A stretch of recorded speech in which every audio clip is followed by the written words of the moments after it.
role of the government is to create the enabling environment, the right conditions to give the people the opportunity to choose to be happy.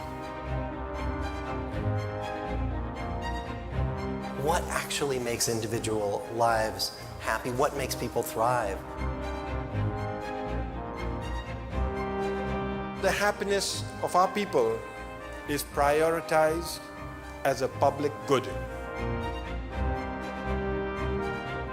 Paying more attention to happiness should be a component of our efforts to achieve both human and sustainable development.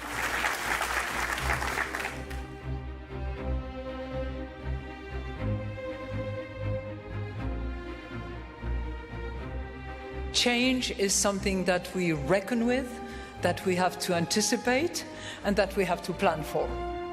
We need a completely new thinking, where the human being is again at the center, and societal advancement is at the center. صناعة القادة هي من أهم شيء. نحن نجتهد في الأوقات الحرجة، نعمل بكل جد، فلأجل هذا إن شاء الله الجميع يكونون في صفنا والله الموفق.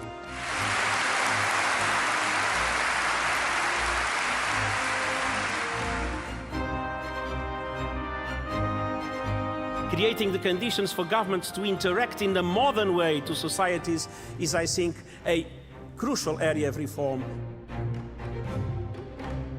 I'm delighted today to announce the launch of the Platform for Education, which will be convened annually here at the World Government Summit.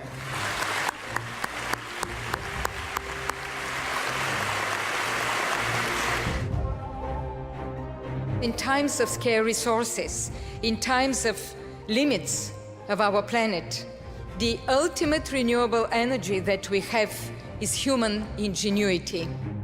The fourth industrial revolution, where we have machines that have the ability not only to be stronger than humans, to think faster, even to have artificial intelligence so they can analyze problems, that may fundamentally change the way our economy and society functions. I hope we are out there on Mars. I hope we're traveling frequently throughout the solar system, preparing for missions to nearby star systems. All of this is possible within 50 years.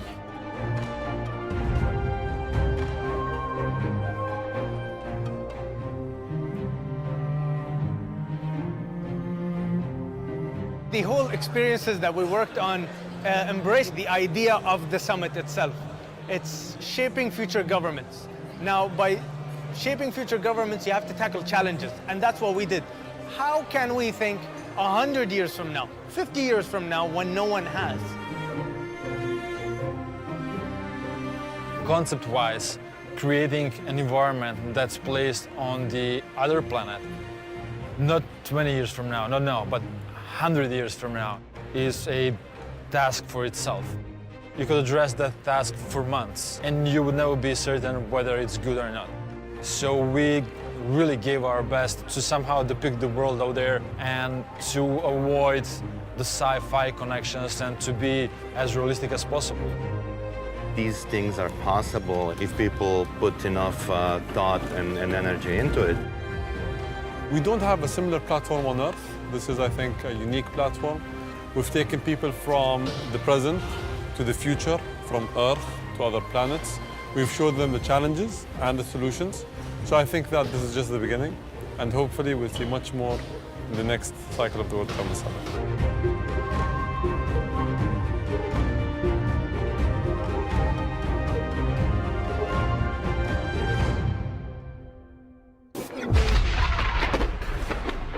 It is the agenda for the 21st century you're living in today. For a brave new world where everything that you cherished and held true will no longer exist. If I can see correctly, that is another military vehicle at a Walmart. in Troy, Missouri. No fucking way. It's for real. Dude, I gotta ask you, bro. What is the deal with all the military shit? They'll just move it from base to base. Just base to base. Just to waste money. Just the strategic moves and shit? Nah, there's no strategic about it. That thing don't even run. Oh, that's an old fuck, ain't it? They just move them around. Huh. Wow. Oh, well, waste money. That's wow. all it is. Isn't that beautiful? Yeah. Something tells me he's a lying sack of shit. He's lying. No fucking way.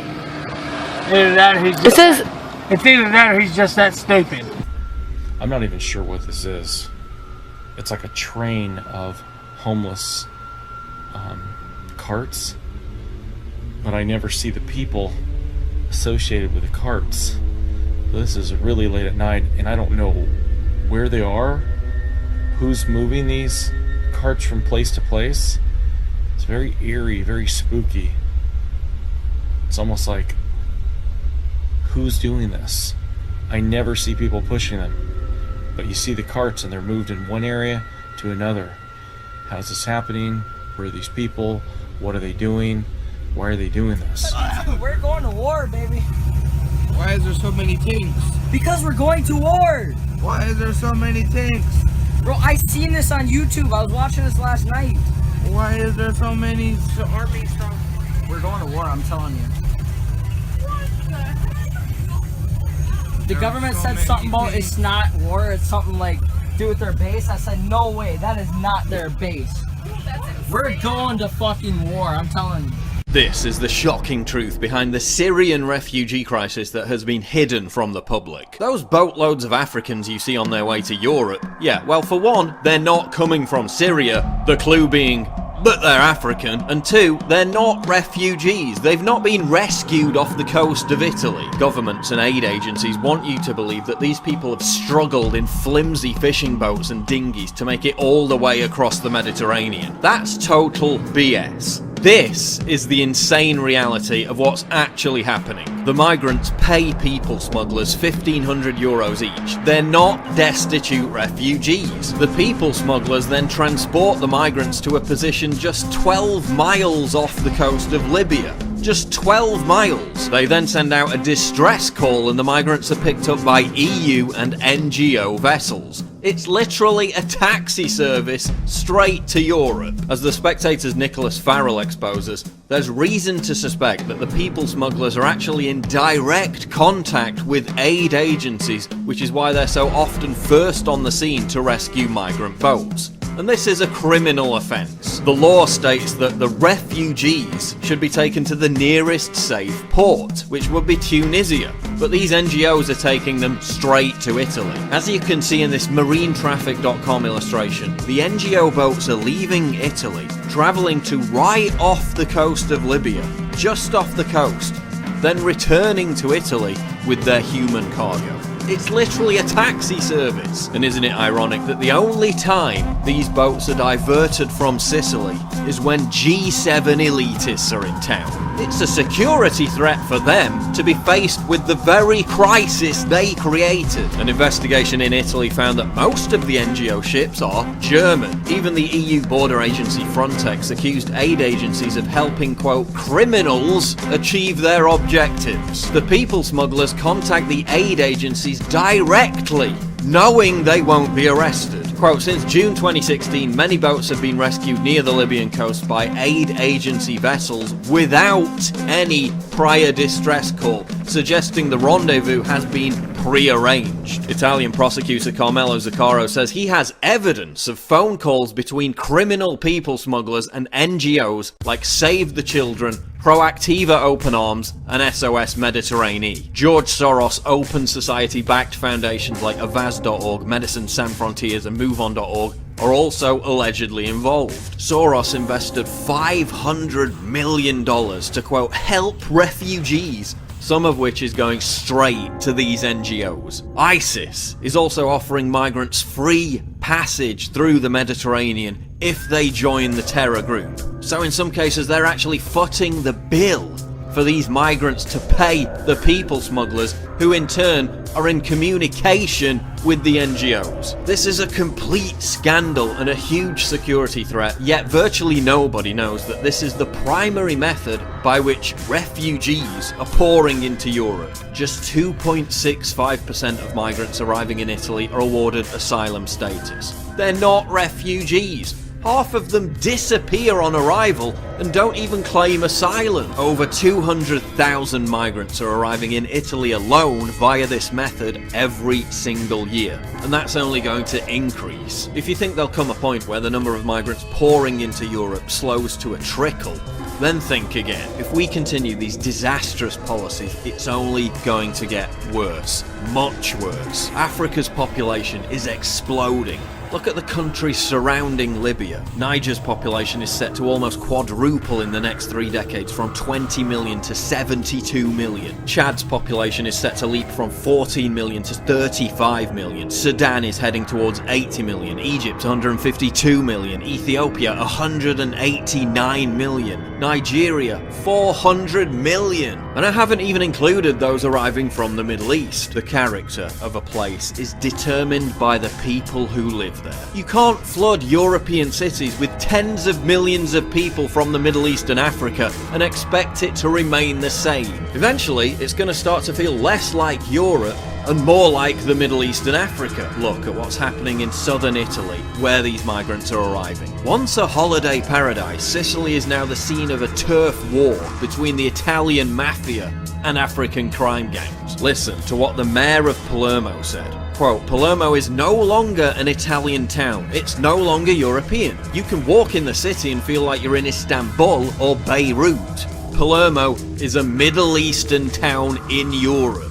In other countries, the evidence is pretty clear that this grand experiment in cultural enrichment isn't working. Migrants are responsible for 90% of shootings in Sweden. A report by Germany's Interior Ministry found that an extra 402,741 crimes were committed by migrants, with non-Germans accounting for 27.6% of total offences. 500,000 migrants in Germany are on welfare benefits. Gang rapes of girls and women are becoming commonplace.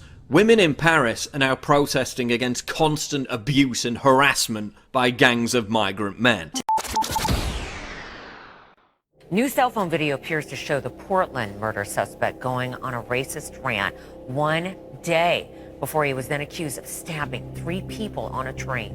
Oh, it's like we got a Christian or Muslim bus driver. I'll stab you too. Move forward. Move forward, Max driver. I'm about to stab. Call the police. I dare you. Wow. Portland police have confirmed the man in that video is Jeremy Joseph Christian. As the train was rolling between the Lloyd Center and Hollywood stops, a man with a knife started yelling racial slurs, a lot of which were directed at 2 young Muslim girls.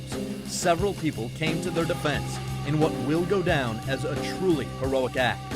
And here's why.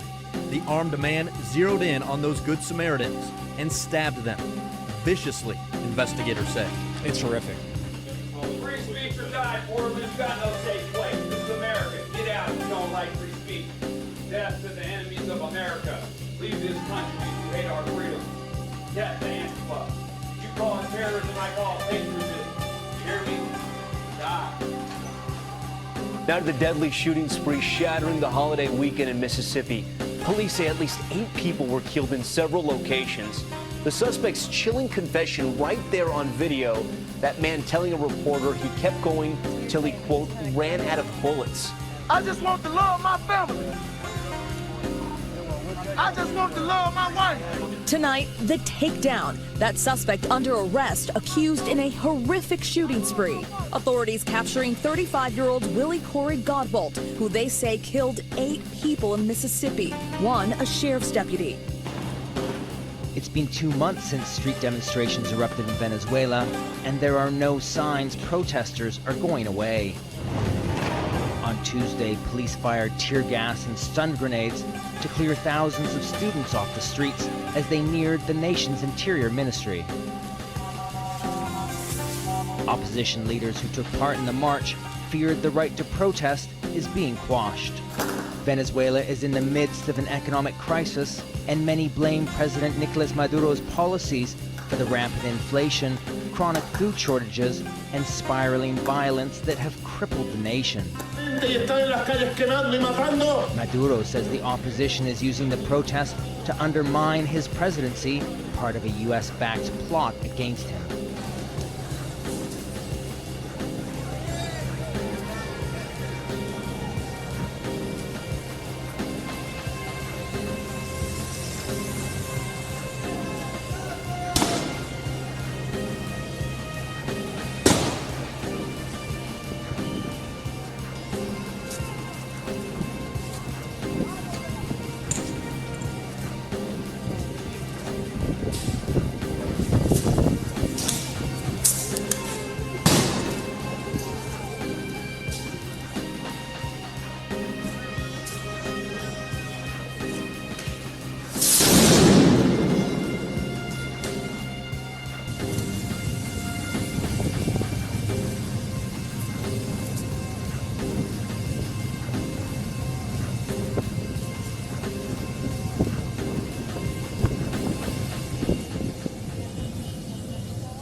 The death toll is soaring after a huge suicide explosion rocked Kabul's diplomatic quarter just a few hours ago. From an Afghan official, we're told that the blast has taken at least 80 lives.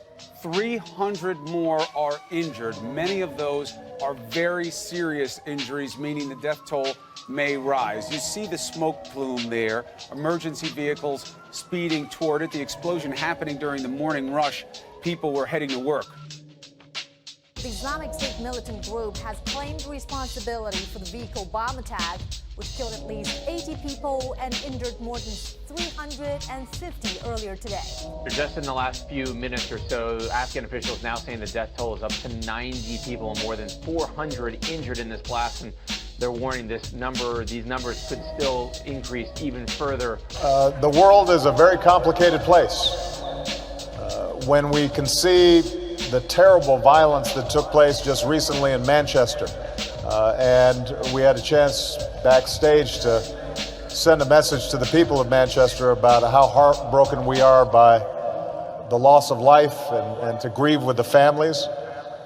And it's a reminder that there is great danger and terrorism and people who would do great harm to others just because they're different.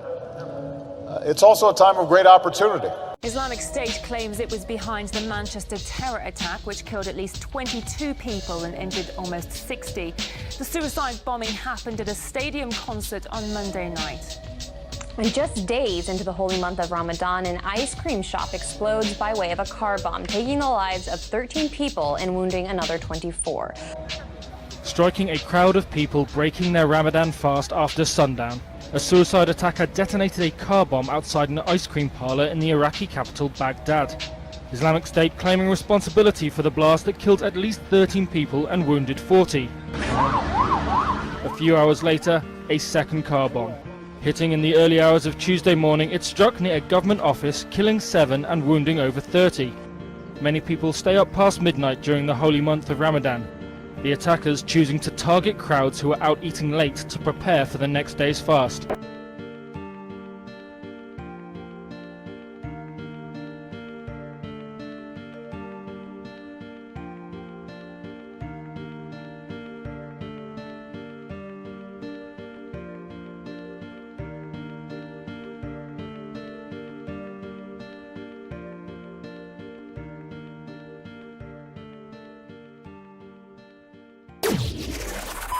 Now to overseas and that new challenge from North Korea conducting its third ballistic missile test in just over 3 weeks.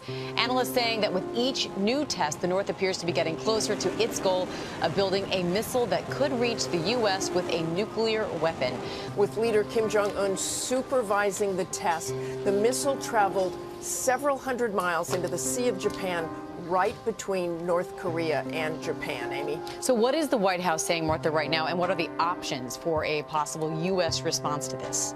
Well, President Trump is tweeting about his displeasure, but this is the 9th missile test since he took office. But today, the U.S. is trying something for the first time, a test of an intercept of a long-range intercontinental ballistic missile. The mock warhead launched from a Pacific island with the ground-based interceptor launched from a base in California. If that intercept is successful, the so-called kill vehicle will stop the mock warhead in mid-flight over the Pacific. There have been successes of shorter-range tests, but not the long-range testing. Well, North Korea is threatening to send the U.S., quote, bigger gift package after conducting yet another missile test over the weekend. The short-range missile was launched from the country's east coast. It flew about 280 miles before landing in the Sea of Japan. And South Korea's president is calling for an investigation after his defense ministry brought in 4 more launchers for the American THAAD anti-missile system without notifying the government. As with previous missile launches, the latest test by North Korea is in defiance of international sanctions and warnings. South Korean military officials believe it was a short-range Scud-class missile. There was no damage caused, but it has increased tension in the region, with the Japanese Prime Minister promising to work with the U.S. to come up with a specific response. Today, the old duck and cover films from Cold War days seem campy and quaint. To many, a nuclear blast and its resultant electromagnetic pulse, or EMP, seems so unimaginable, so unlikely, that few worry about it, and fewer still take any precautions. It's not real, and it's something out of a James Bond movie. A general consensus is that it is not a real threat. It's not imminent by any stretch of the imagination. Tell that to Dr. Peter Vincent Pry, who heads Congress's EMP Commission. We have information, for example, the data from actual high-altitude nuclear detonations that were conducted by us and the Russians back in the 1961-62 time frame that did things like knock the lights out in Hawaii. An EMP is a short burst of electromagnetic energy that all nuclear explosions produce to varying degrees. A large EMP triggered over the United States from an orbiting nuke at the right altitude could fry the circuitry of cell phones, render electronic banking, automobile computers, railways, air traffic control, and airplanes themselves useless. Food would rot in refrigerators and in farm fields, with no means of transporting agri-products to population centers. In the following weeks and months, a truly Mad Max world would evolve. Dr. Pry believes a naivete about EMP pervades the Western democracies, where nukes are kept mostly out of sight and out of mind. In addition, North Korea also has at least 2 observation satellites that orbit over the U.S. at an altitude ideal for an EMP attack.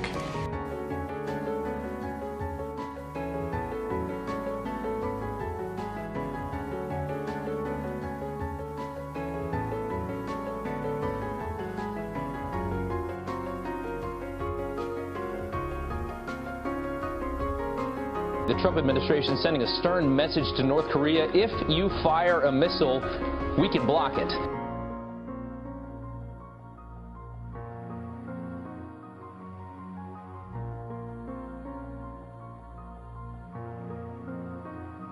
The Pentagon said today it was a success. They were able to shoot down a fake warhead over the Pacific, a first-of-its-kind test designed to send a message to North Korea. The interceptor missile left a contrail in the sky as it blasted off from Vandenberg Air Force Base in California. Its target, a mock intercontinental ballistic missile, had launched minutes earlier from the Kwajalein Atoll in the Pacific. The interceptor released its kill vehicle to maneuver itself into the path of the incoming ICBM, aiming to destroy it by the sheer force of the impact, a bullet hitting a bullet. The Pentagon's Missile Defense Agency said the kill vehicle intercepted and destroyed the target in a direct collision. 36 interceptors are based in silos in California and Alaska, but this was the first test against a missile traveling at the trajectory and speed of an ICBM. a weapon which could threaten the U.S. mainland with a nuclear warhead. North Korea continues developing shorter-range missiles, and its leader, Kim Jong-un, has announced he intends to launch an ICBM sometime this year. The United States will pursue an aggressive international diplomatic campaign to further isolate the regime in Pyongyang and calls on all countries concerned about North Korea's nuclear saber-rattling and flagrant violations of international law to join us in this effort. That's right, ladies and gentlemen, we're talking about Kathy Griffin. Most of you probably don't even know who that is because most millennials would have no clue. But people my age and a little bit older have somewhat of an idea, and she sucked in and she's back to doing that same crappy comedy yet again. And in her last-ditch effort to try to revive her career, she goes into a photo shoot where she's filmed holding a bloody head of Donald Trump. And she makes a very weird statement. She goes, "I want his head, but bloodied and detached from his body." The First Lady is responding to Kathy Griffin's controversial photo with a fake severed head of the president. In a statement, Mrs. Trump said, and I'm quoting here, "As a mother, a wife, and a human being, that photo is very disturbing when you consider some of the atrocities happening in the world today. A photo opportunity like this is simply wrong and makes you wonder about the mental health of the person who did it." I sincerely apologize. I'm just now seeing the reaction of these images. I'm a comic. I crossed the line. I moved the line, then I cross it. I went way too far. The image is too disturbing.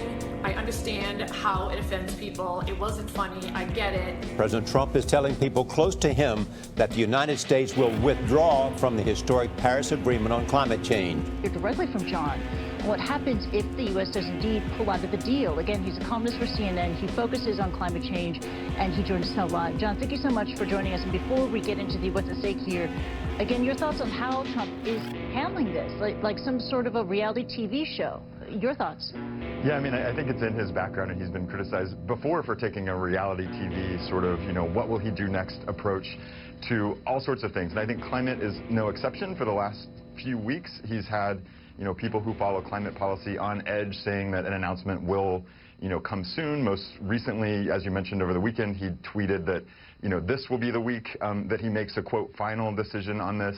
So, I mean, I feel like, people who follow this closely feel toyed with. It's unclear why he is trying to draw out so much tension and so much attention over his decision on this, because, if he does pull away from the Paris Climate Agreement, there's likely to be an outroar in the international community.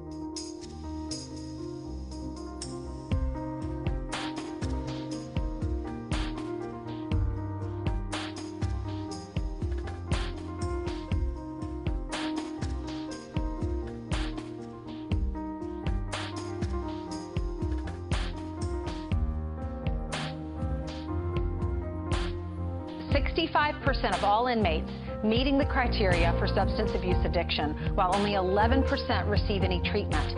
The number of children left orphaned or abandoned by their parents has just skyrocketed. We made one change to the molecule of vancomycin that overcomes what is the present resistance to vancomycin. And then we added to the molecule two small changes that built into the molecule two additional ways in which it can kill bacteria. So the antibiotic has three different, we call them mechanisms, by which it kills bacteria. And resistance to such an antibiotic would be very difficult to emerge. So it's a molecule designed specifically to address the emergence of resistance. Resistance is beginning to emerge to the antibiotic, and the question has been, where do we go for the next durable antibiotic? It still needs the preclinical development, and so we do need to prove its safety and efficacy in preclinical models. But I would say that we are in the process of where in the next 5 years that all should be possible. Next, please. It looks like science fiction, a machine that scans your face so you can board an airplane without showing any documentation. I think it's really cool because I know I always struggle with the ticket situation. Starting in June, JetBlue will start testing facial recognition technology on flights from Boston to Aruba. Passengers will be photographed at the gate before boarding and checked against their passport or visa photos on file with U.S. Customs and Border Protection. I'm going to Aruba now. It's technology this mom, flying JetBlue out of Long Beach tonight, has been waiting for. I'm normally traveling with my little guy and having to juggle my phone and my boarding pass. Sometimes it's a little complicated and stressful, and just to scan me, that'd be amazing. But not everyone is embracing it. I wouldn't like that. No, ID's better. Well, because I don't need to know everything about us. It's just kind of weird. It's the same kind of feeling with location services on phones, how it's like they're always following you. It's kind of like the same thing. I don't even use Snapchat because of that. I'm kind of more private. Yeah, I just don't like the idea of having my face kind of in the system. It isn't just JetBlue. To save passengers time, Delta Airlines plans to test facial recognition technology to match passengers with their passport photos this summer. It would clear them to check their own bags without the help of an agent. Phones do it. Phones have the fingerprint recognition and everything, so I think it's a good idea. An international travel nightmare is unfolding in England this morning. British Airways canceled all flights from London's Heathrow and Gatwick airports following a massive computer failure. Both airports are congested with stranded travelers. The cause of the outage hasn't been determined, but British Airways says there's no evidence of a cyber attack. Service is not expected to be restored for several hours.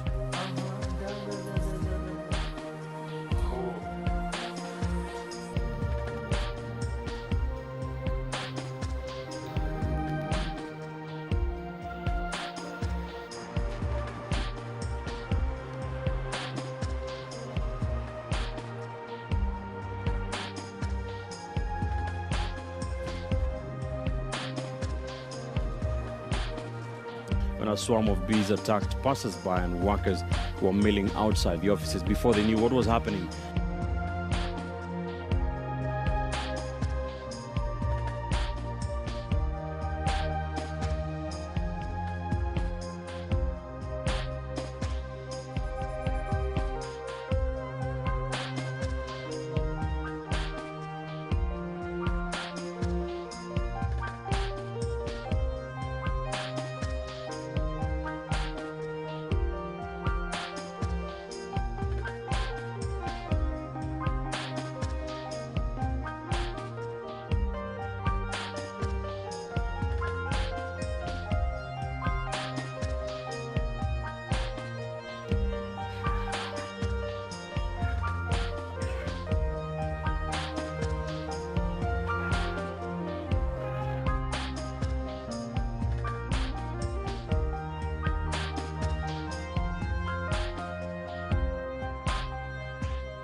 Time now for the index and reports of sharks shutting down a beach in Southern California.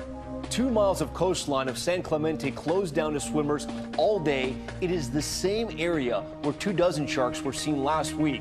Lifeguards saying several people spotted at least 3 sharks, and those sharks were swimming about 30 yards off the shore.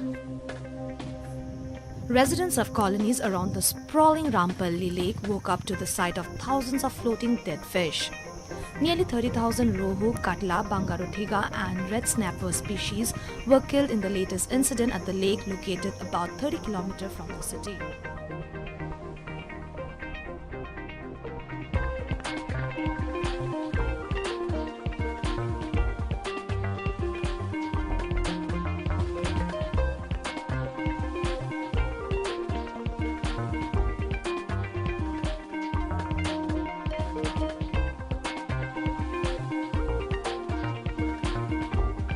It's a mystery in Mokuleia as millions of tiny crustaceans wash up on shore. Residents say they first noticed the small creatures yesterday. Walking along the beach here in Mokuleia, you may notice there's a pink tint to the sand, but if you look closely, they're actually baby crustaceans. The state says they appear to be baby shrimp, but the director of the Waikiki Aquarium say they're most likely baby crabs. The Department of Land and Natural Resources Aquatic Resources Division says the eggs spawn at sea and the hatched larvae return with the tide to the shore where they will settle on the reef. They say sometimes storms happen where the larvae are returning and the larvae get caught in the water turbulence and die. They say the returning tides bring these dead larvae to shore where they wash up on the beaches. State officials say the recent rains over the weekend are just the kind of storm events that cause this die-off.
This exclusive video from Skyzone 5 gives you a sense of the sheer enormity of the slide, an entire hillside that's rained rock, dirt, and debris onto Highway 1 at the southern end of the Big Sur coast.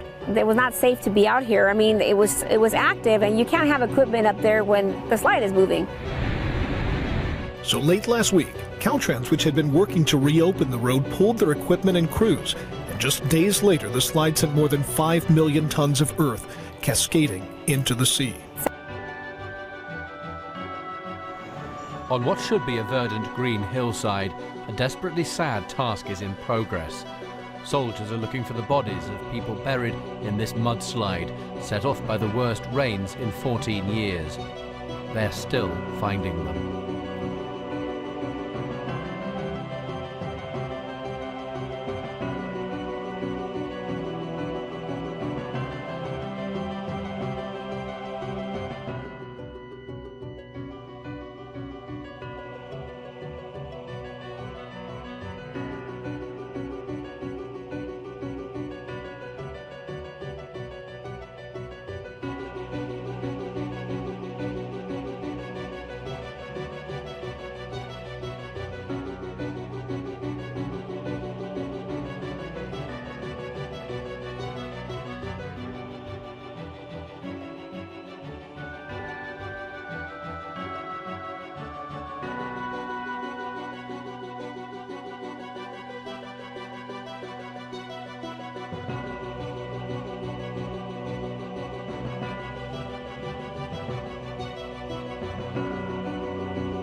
Drone 5 video over Pecan Park Lane in Lakeside, where a sinkhole opened up after a water main break early Tuesday morning. And a big surprise for an Uber driver and passenger who got stuck. According to the CHP, around 4:40 a.m., water was rushing down the road when the Uber driver was slowly trying to go through the water, but could not see what was up ahead. And all of a sudden, the car's front tires went into the sinkhole. There were no barricades up. It was the sinkhole hadn't been reported yet.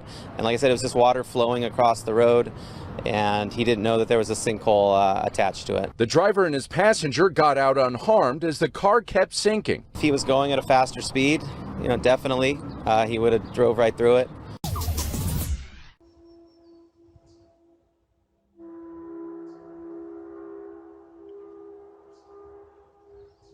What the hell is that?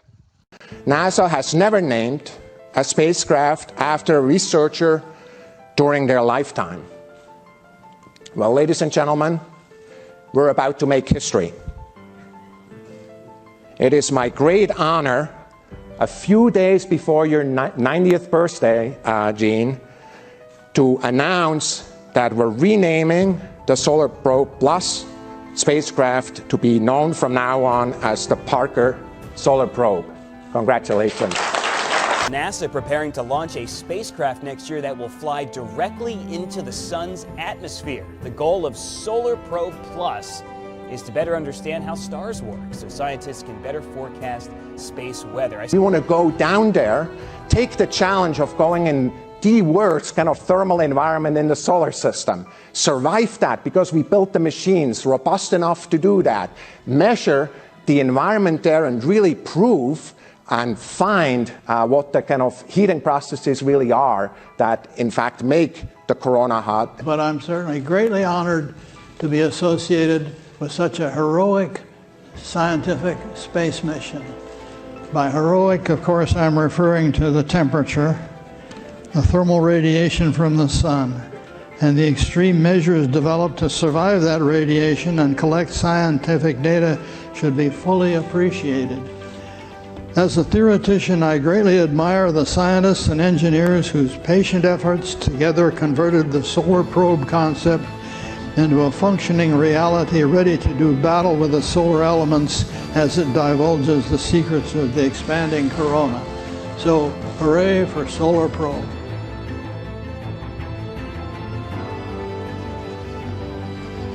Solar Probe Plus is scheduled to launch in the summer of 2018. It will orbit within 4 million miles of the sun's surface. Now that's about 7 times closer than the Helios spacecraft got in 1976. At its closest approach, the probe will hurtle around the sun at about 450,000 miles an hour. That speed is fast enough to travel from Philadelphia to D.C. in 1 second. CBS News science and futuristic contributor, that's Michio Kaku, is a physics professor at the City University of New York City and joins us at the table. Good to see you, Professor. Glad to be here. We're glad you're here. How big a deal is this, and what is NASA hoping to learn? Well, first of all, this is embarrassing. We're 50 years into the space age. We visited the planets, we visited comets and asteroids, but we've never had a close encounter with the sun, which is the most important object in the solar system. Now, we've been looking for life in Mars, and that's why we went to the moons of Jupiter and Saturn looking for evidence of life and maybe oceans out there. So we neglected the sun. But the sun controls space weather, the solar winds, which can damage our satellites, injure astronauts, even endanger a mission to Mars, wipe out power plants on the planet Earth. That's why it's important that we understand the solar wind. But following up on Gail's question, why have we not done this? Well, first of all, it is difficult. We have to be in a very precise orbit, skimming the surface of the sun by 4 million miles. That means we're going to whip around Venus. We're going to whip around Venus several times to get right in position so that we can make a close encounter with the sun. And the heat shields have to withstand temperatures of 2,500, 2,600 degrees Fahrenheit. Yeah, sometimes it's hard to get close to something that's very hot. That's what I was thinking. It's too hot to go up there, yeah. So how are they going to do that? Yes. Well, they have carbon composites on a heat shield, very specially crafted so that it can withstand these incredible blisteringly hot temperatures, because we're going to get right through the corona of the sun. Now that's important because that's where the coronal mass ejections are born. These are gigantic solar flares that, like bullets, will one day perhaps hit the Earth. In 2012, we just missed one, and that big one could have wiped out communications on the planet Earth if it had hit in 2012. How long is all of this going to take, do you think? The whole mission is 6 years. It's going to go around Venus several times and then whip around the sun several times. So the mission will last for about 6 years.